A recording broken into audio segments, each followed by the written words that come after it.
नमस्कार, मैं अरीमा नसीम आपका स्वागत करती हूँ इंडिया टॉप डॉक्टर के स्वास्थ्य संवाद में। आज के इस खास प्रोग्राम में हम बात करेंगे बैक पेन यानी पीठ दर्द और कमर दर्द जैसी समस्याओं के बारे में, जो हमारे इंडिया में बहुत आम समस्या है। इसके बहुत सारे कारण हो सकते हैं, लेकिन सवाल ये है कि इस समस्या का क्या इलाज है। इसके बारे में अधिक जानकारी के लिए आज हमारे साथ जुड़ेंगे एक खास मेहमान, डॉक्टर योगेश भाटिया। ये पिछले 12 सालों से दिल्ली में फिजियोथेरेपिस्ट हैं और उनको दिल्ली एनसीआर में 2018 में best back pain specialist award और 2019 में मोस्ट प्रोमिनेंट फिजियो अवार्ड से टीवी एक्ट्रेस मंदिरा बेदी द्वारा सम्मानित किया जा चुका है। तो अब हम आगे बढ़ते हैं और स्वागत करते हैं डॉक्टर योगेश भाटिया का। सर, बहुत बहुत स्वागत है आपका इंडिया टॉप डॉक्टर में। हमें अपने बारे में आप पहले कुछ बताइए। मैम, मेरा नाम डॉक्टर योगेश भाटिया है जी। मैंने फिजियोथेरेपी में बैचलर्स एंड मास्टर्स ऑर्थोपेडिक्स में किया है ओके एंड मुझे सर। अराउंड 12 इयर्स हो गया प्रैक्टिस करते हुए। जी। और मैंने फोर्टिस एस्कॉर्ट्स, एशियन हॉस्पिटल ऐसी ऑर्गेनाइजेशंस में अपनी सर्विसेज दी हैं जी। And right now I am running my own private clinic. और मैंने मोर देन 10,000 जो है अभी तक बैक पेन के पेशेंट्स देखे हैं। मेरी स्पेशलिटी बैक पेन ही है, जिसमें से ओके। 95% मेरा सक्सेस रेट है। Okay sir. तो सर, जैसे कि आपने अपने बारे में बताया, तो अब हम अपने सवालों की तरफ बढ़ते हैं। तो मेरा पहला सवाल ये है कि कमर दर्द होने के क्या क्या कारण हो सकते हैं। देखिए मैम, इसके कई कारण हैं। हम मेजॉरिटी की बात करेंगे जो कि मोस्ट कॉमन रीजंस होते हैं। जी। देंगे हम लैक ऑफ एक्सरसाइजेस। आप जानते हैं आजकल का लाइफस्टाइल कैसा है, ठीक है? तो रेगुलर एक्सरसाइज करने वाले लोग काफी कम है, बिकॉज इतना बिजी शेड्यूल, इतना हेक्टिक शेड्यूल है कि वो खुद के लिए टाइम नहीं दे पाते। जी। जी। This is the most common reason. उसके बाद आता है एक्सेस वेट, क्योंकि वेट अगर ज्यादा होता है तो हमारी स्पाइन का ना एक नॉर्मल कर्वेचर होता है, ठीक है? ज्यादा वेट होने की वजह से क्या वो कर्वेचर डिस्टर्ब होता है। अब ऑब्वियसली कर्वेचर अगर डिस्टर्ब है तो ये आपकी बॉडी पे जो है वो स्ट्रेन डालेगा मसल्स पे। तो बिल्कुल। This is also major factor contributing, ठीक है? उसके बाद आता है इम्प्रॉपर लिफ्टिंग। जैसे कि जी सर। आप घर में कोई सामान उठा रहे हैं, हैवी चीज ऑब्जेक्ट उठा रहे हैं, आपने उसको गलत तरीके से उठा लिया या बहुत जल्दी में उठा लिया, जैक उठा लिया, जिसकी वजह से आपने देखा होगा काफी पेशेंट्स अप्रोच करते हैं कि वजन उठाया उसके बाद बैक पेन स्टार्ट हो गया, राइट ठीक सर। है? उसके बाद आता है कि आजकल प्रोफाइल लोगों के ऐसे हैं जिसमें बहुत देर तक उन्हें बैठना पड़ता है, 8-8 10-10 घंटे की सिटिंग होती है। उसके अलावा ड्राइविंग होती है, ठीक है? तो लंबे समय तक बैठने की वजह से भी, या लंबे समय तक खड़े रहने वाले जिनके काम होते हैं उनकी वजह से भी, जैसे टीचिंग प्रोफाइल है, जी सर। उसमें उनको कंटिन्यूसली 8-8 घंटे जो है खड़े रहना पड़ता है, ठीक है? तो मसल्स जो है इतना लोड नहीं ले पाती हैं, बिकॉज वो इम्प्रॉपर पोस्चर्स वगैरह होते हैं। उसके अलावा सोने में गलत तरीके, ठीक है? अच्छा। इन अनकंफर्टेबल पोजीशन में जब पेशेंट्स सोते हैं तो क्या होता है, लंबे समय तक ऐसा करने की वजह से भी उनको बैक पेन वगैरह की प्रॉब्लम्स आती है। उसके अलावा ओके जो सर। रेयर है कि इंजरी कुछ ना कुछ, जैसे मान लीजिए जिम कर रहे हैं, जिम में आपने विदाउट गाइडेंस या एक्साइटमेंट में ज्यादा वेट उठा दिया दूसरे से कंपटीशन में, आपकी बॉडी में उतनी क्षमता नहीं है, उतनी स्ट्रेंथ नहीं है, दिस जी। Can also lead to back pain. Okay sir. तो सर, दूसरे सवाल की तरफ बढ़ते हैं। तो सर, ये बताइए कि कमर दर्द होने के सबसे ज्यादा जोखिम किसे होता है। ऑब्वियसली मैम, मैंने अपने फैक्टर में भी बताया था, सेडेंटरी लाइफस्टाइल, अगर मैं एक वर्ड में बोलूँ, जी। ठीक है? जैसे कि आपने देखा है कि अभी कोरोना काल आया, ठीक जी। है? तो जितने भी आईटी प्रोफेशनल्स थे, मोस्टली का 90% का वर्क फ्रॉम होम हो गया, जी। ठीक जी है? बिल्कुल। अब वर्क फ्रॉम होम होते ही क्या हुआ, देखिए ऑफिस में जब वो लोग होते थे, ठीक है, तो क्या होता था, कभी फ्रेंड ने बुला लिया, कभी किसी काम से गए, कभी चाय पीने उठे, कभी कुछ एक्स वाई जेड, है ना? तो जी। उनको एक पोस्चर में ब्रेक मिलता था, और उससे भी इम्पोर्टेंट चीज, ऑफिस में उनको प्रॉपर टेबल चेयर पे बैठना पड़ता था। अब जी। वर्क फ्रॉम होम में उन्होंने क्या करा, कुछ ज्यादा ही लीनियंट होकर के ना अपनी कंफर्टेबल पोजीशंस में चले गए। कोई बेड पे बैठ के काम कर रहा है, कोई लेट के काम कर रहा है, कोई कैसे कर रहा है।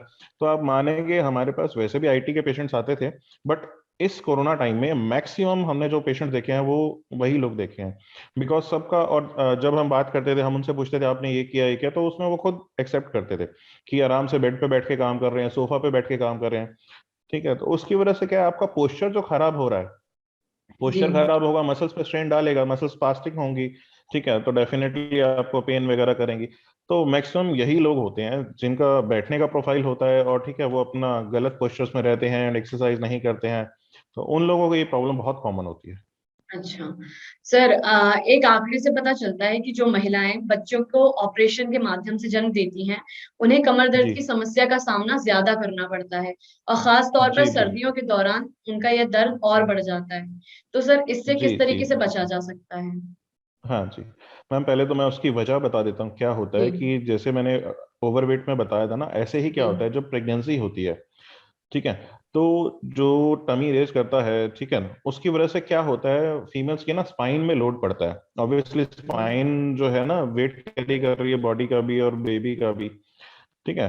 अब उसमें क्या है कि फीमेल कितनी एक्टिव है, वो अपना मतलब रेगुलर एक्सरसाइज वगैरह डॉक्टर की गाइडेंस में कर रही है नहीं कर रही है, किसी फिजियो की गाइडेंस में एक्सरसाइज कर रही है नहीं कर रही है, ये सब फैक्टर्स होते हैं। प्लस क्या होता है, देखिए जो इंजेक्शन लगता है ना, ये उसका एक नेगेटिव इफेक्ट है कि उसकी वजह से बैक पेन होता है। बट आज की डेट में काफी अवेयरनेस है, जैसे मैंने बताया मैं फोर्टिस में और एशियन हॉस्पिटल में काम कर चुका हूँ। जी तो ड्यूरिंग प्रेगनेंसी भी एंड आफ्टर डिलीवरी भी गायनाकोलॉजिस्ट जो है पेशेंट को फिजियो के पास रेफर करते हैं, सो दैट कि वो हम उनको postural tips and exercises to overcome this back pain, जिससे उनको ये बैक पेन ना हो, वो सब जी सिखाते सर। हैं। इवन हमारे क्लिनिक पे भी बहुत पेशेंट आजकल अवेयर हैं, देखिए एजुकेटेड हैं, तो वो लोग अप्रोच करते हैं। बट जो लोग नहीं अप्रोच कर पाते उनमें ये प्रॉब्लम होती ही होती है, ठीक है। तो उसको ओवरकम कर, और क्योंकि विंटर्स में देखिए मसल स्पास्टिक होती है ना, इस वजह से उनको पेन ज्यादा होते हैं। जी इसको सर बिल्कुल अगर मैम खत्म करना है हमें, तो यही है कि आप अपने नियर बाय या जहां से भी आप जिस हॉस्पिटल में डिलीवरी है, आजकल तो सब लोग गाइड करते हैं, स्टिल आप जाएं तो फिजियो डिपार्टमेंट में जा करके, हर हॉस्पिटल में फिजियोथेरेपिस्ट हैं, हर प्राइवेट क्लिनिक में आज की डेट में सब जगह फिजियो हैं, आप उनसे मिलिए, आप उनसे कुछ बेसिक सी एक्सरसाइजेस समझिए, वो करिए, आपका ये प्रॉब्लम बिल्कुल खत्म हो जाएगा। प्लस एक जो मिस्टेक फीमेल्स करती हैं अपनी डाइट के रिगार्डिंग, प्रेगनेंसी अच्छा। में भी देखिए उन पे बर्डन है, तो उनको डाइट अच्छी लेनी चाहिए। और जी उसके अलावा और डिलीवरी के बाद डाइट प्लस गाइनी ने जो भी आपको कैल्शियम विटामिन विटामिन डी वगैरह दिया है, मैक्सिमम फीमेल्स हमने देखी हैं वो लेकर के घर पे इग्नोर करती हैं, ठीक है, डाइट का ध्यान नहीं रखती। तो उनको बोन्स को मसल्स को स्ट्रांग करने के लिए वो कैल्शियम विटामिन डी मल्टीविटामिन ये जरूर लेना चाहिए एक्सरसाइज के साथ में। Okay sir. तो सर, जैसे कि आजकल स्ट्रेस लेवल बहुत ज्यादा बढ़ गया है, तो क्या तनाव कमर दर्द का एक कारण हो सकता है, और इससे बचाव किस तरीके से किया जा सकता है? बिल्कुल हो सकता है मैम, देखिए जब स्ट्रेस या एंजाइटी या तनाव हम बोले, जी इसकी वजह से क्या होता है, हमारा जो नॉर्मल एक ब्रीथिंग पैटर्न मतलब सांस लेने का जो एक नॉर्मल पैटर्न होता है, एक तो वो डिस्टर्ब हो जाता है, ठीक है। उसके डिस्टर्ब होने की वजह से क्या है, हमारी मसल्स पे ना स्ट्रेन पड़ता है, तनाव पड़ता है, ठीक है, जिस वजह से हमारे जो है फ्लेक्सिबिलिटी और पोस्चर में फर्क पड़ता है, ठीक है। और पोस्चर खराब होगा तो डेफिनेटली बैक पेन होगा। जी। इसके साथ साथ एक और चीज भी है कि एनजाइटी या स्ट्रेस में क्या होता है, बहुत से लोग ना ओवर ईटिंग करने लग जाते हैं, अच्छा। ठीक है, जिसको जी साइकोलॉजिकल ईटिंग भी बोलते हैं। तो उसकी वजह से क्या है, उनका ओवरवेट हो जाते हैं, ठीक है, मूवमेंट कम होती है। तो ओवरवेट होने का, जैसे कि मैंने पहले भी एक्सप्लेन करा, स्पाइन का जो नॉर्मल कर्वेचर है वो खराब होगा, जी पोस्चर सर। खराब होगा, तो उसकी वजह से जो है बैक पेन होता है। ओके। तो सर, अगला सवाल मेरा ये था, क्या सर्जरी ही डिस्क बल्ज या कंप्रेशन का इकलौता उपाय होती है? नहीं मैम, ऐसा नहीं है। अगर देखिए मैं अपने एक्सपीरियंस की बात करूं, जी तो बहुत से पेशेंट मैंने ऐसे देखे हैं जिन्हें सर्जरी रिकमेंड करी गई थी, जी ठीक है, बट मैंने उनको पूरी सिचुएशन एक्सप्लेन करी, उनकी प्रॉब्लम के बारे में, ठीक है, एंड उनकी फिजियोथेरेपी करी, एंड जी आप मानेंगे उनमें से 90 to 95% केसेस जो है बैक जी पेन के विदाउट सर्जरी ठीक हुए हैं, सर। ठीक है। ओनली 5% केसेस रिक्वायर सर्जरी, ठीक है। जी बस यही है कि आपको प्रॉपर उसके लिए गाइडेंस माननी पड़ेगी, जो आपके फिजियो ने आपको गाइड किया है, पोस्चरल टिप्स माननी पड़ेंगी। जी एंड ठीक होने के बाद अगर आप चाहते हैं कि उसकी रिकरेंस ना हो, आपका केस सक्सेसफुली ठीक हो, तो आपको जो एक्सरसाइजेस का प्रोटोकॉल स्पेशली आपके लिए डिजाइन करके दिया जाएगा वो आपको फॉलो करना पड़ेगा। जी।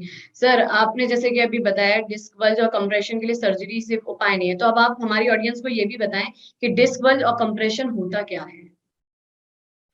मैम क्या होता है कि हमारी जो स्पाइन है वो एक जी सिंगल बोन नहीं है, ठीक है, जी वो मल्टीपल वर्टिब्रास मतलब छोटी छोटी हड्डियों को मिलकर के बनी है। और उन हड्डियों के बीच में ना अगर हम बात करें तो एक शॉक एब्जॉर्बर, यानी कि आप कुशन बोल सकते हैं आम भाषा में समझाने के लिए, जी वो हर बोन के बीच में दिया जाता है, हर दो बोन के बीच में, ठीक है। अब क्या होता है, हमारे लंबे समय तक बैड पोस्चर्स की वजह से, हमारी कोर मसल्स की, बैक मसल्स की वीकनेस की वजह से, या सडन कोई इंजरी की वजह से वो डिस्क अपनी जगह से खिसक जाती है, जिसे ओके। हम डिस्क बल्ज बोलते हैं। अब इसमें भी फर्दर आगे लेवल्स होते हैं जो कि डॉक्टर देख करके ट्रीटमेंट डिसाइड करते हैं। और जो नस है, जब डिस्क अपनी जगह से खिसक रही है तो देखिए स्पाइनल कॉर्ड, नर्व्स वगैरह वो सब वहीं से पास हो रही है ना। उसके अलावा क्या है, जो नर्व का स्पेस जो पास होने की जगह है, ठीक है, कई बार किसी और रीजन से भी, कुछ कैल्सिफिकेशन होने की वजह से भी वो छोटा हो जाता है। तो जो नस वहां से गुजर रही है उस पर दबाव आने लगता है, जिस जी वजह से हमारे, आपने सुना होगा कि दर्द नस का पैरों में भी आ रहा है। मतलब डिस्क की तकलीफ की वजह से, शियाटिका बड़ा कॉमन वर्ड आजकल पेशेंट्स यूज करते हैं, समझते हैं इस चीज को। वो है शियाटिक नर्व की कंप्रेशन की वजह से, जब आपने देखा होगा कि कमर से दर्द शुरू हुआ और पूरा पैर की उंगलियों तक आया। जी। तो इसके लिए मैम फिजियोथेरेपी से आप बिल्कुल ठीक हो सकते हैं। Hardly 5% cases will require surgery. अच्छा। ओके। तो सर क्या कमर दर्द को कम करने के लिए घर पर कोई इलाज संभव है? हाँ बिल्कुल है मैम, जैसा कि मैंने बताया कि सबसे पहले तो देखिए मैम, पोस्चर करेक्शन होनी चाहिए आपकी, जैसा मैंने अभी आपको आईटी का एग्जांपल देके एक्सप्लेन किया था, जी जी है ना। बिल्कुल। एंड सेकंड चीज क्या है कि आप रेगुलर, एक सेट ऑफ एक्सरसाइजेस होती है बैक पेन की, मैं आपको शेयर भी करूंगा लिंक, सो दैट आपने अपने क्लाइंट्स, अपने व्यूअर्स के लिए उस डिस्क्रिप्शन पे डाल सकते हैं उस लिंक को। अगर वो एक्सरसाइज वो रेगुलर करते हैं जी तो सर। जिनका माइल्ड टू मॉडरेट पेन है वो बिल्कुल ठीक हो जाएगा। और अगर किसी को सीवियर पेन है तो प्लीज उसको स्टार्ट करने से पहले एक बार अपने किसी फिजियो से जरूर मिले, बिकॉज कई बार ऐसा होता है डिस्क बल्ज बहुत ज्यादा हो या किस डायरेक्शन में, उसके अकॉर्डिंग कुछ सेट ऑफ एक्सरसाइज चेंज होती है। अदरवाइज 90% केसेस के लिए ये बिल्कुल एक्सरसाइजेस से पेन खत्म हो जाएगा। ओके। सर पीठ दर्द या कमर दर्द की वजह से क्या परमानेंट डिसेबिलिटी डिसेबिलिटी हो सकती है?